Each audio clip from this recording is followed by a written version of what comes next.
জীবনে অনেক গুনাহ করেছি, পাহাড় পরিমাণ গুনাহ করেছি। গুনার মাত্রার দিকে যদি তাকায় তাহলে দুনিয়ার কিছু ভালো লাগে না। আমার গুনাহ যদি মানুষ জানতে পারে তাহলে মানুষের সামনে মুখ দেখাতে পারবো না। এত পরিমাণ গুনাহ আমি করেছি। আমার জীবনের এই গুনাহকে আল্লাহ তাআলা ক্ষমা করবেন, আমি নিরাশ হয়ে যাচ্ছি। কার কাছে যেয়ে বলবো, কার কাছে ক্ষমা চাইবো? এই হতাশায় যারা ভোগেন, আল্লাহ রাব্বুল আলামিন তাদেরকে ডেকে বলছেন, উদউনি আস্তাজিব লাকুম।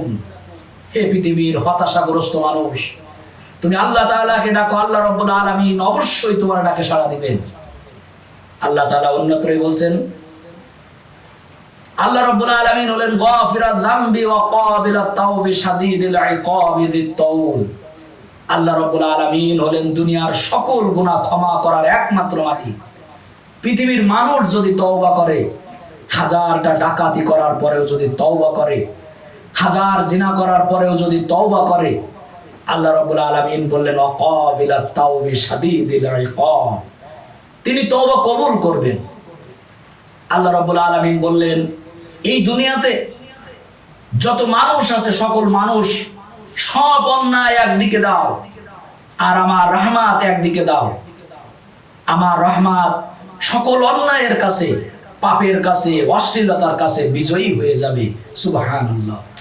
এই জন্য আমরা যারা হতাশায় আছি, আমরা যারা জীবনে অনেক গুনাহ করেছি, জীবনে অশ্লীলতায়, বেহাপনায়, জিনা ব্যভিচারে গা ভাসিয়ে দিয়েছি, মদ, জুয়া, নারী, টেন্ডারবাজি করেছি, আজকে তাদের কাছে বলছি। আল্লাহ রাব্বুল আলামিন বললেন, ইন্নাল্লাহা লা ইয়াগফিরু আন ইউশরাকা বিহি ওয়া ইয়াগফিরু মা দুনা যালিক। আল্লাহ রাব্বুল আলামিন কিয়ামতের দিন সকল গুনাহ ক্ষমা করে দিবেন, শুধুমাত্র আল্লাহ তাআলার সাথে শিরক যারা করেছে, আল্লাহ তাআলার সাথে অংশীদার স্থাপন যারা করেছে, এই গুনাহ তিনি ক্ষমা করবেন না। এছাড়া ইয়াগফিরু যুনুবা জামিআ, আল্লাহ রাব্বুল আলামিন সকল গুনাহ ক্ষমা করে দিবেন। আল্লাহ তাআলা অন্যত্রই বলছেন, লা তাকনাতু বির রাহমাতিল্লাহ। যেন মনে হচ্ছে হাত ধরে ধরে ডেকে ডেকে আল্লাহ বলছে, হে মানব জাতি, তোমরা আল্লাহর রহমত থেকে নিরাশ হয়ো না, আল্লাহর রহমত তোমাদের নিকটে। আল্লাহ রাব্বুল আলামিন ইয়াগফিরু যুনুবা জামিআ, সকল গুনাহ ক্ষমা করে দিবেন।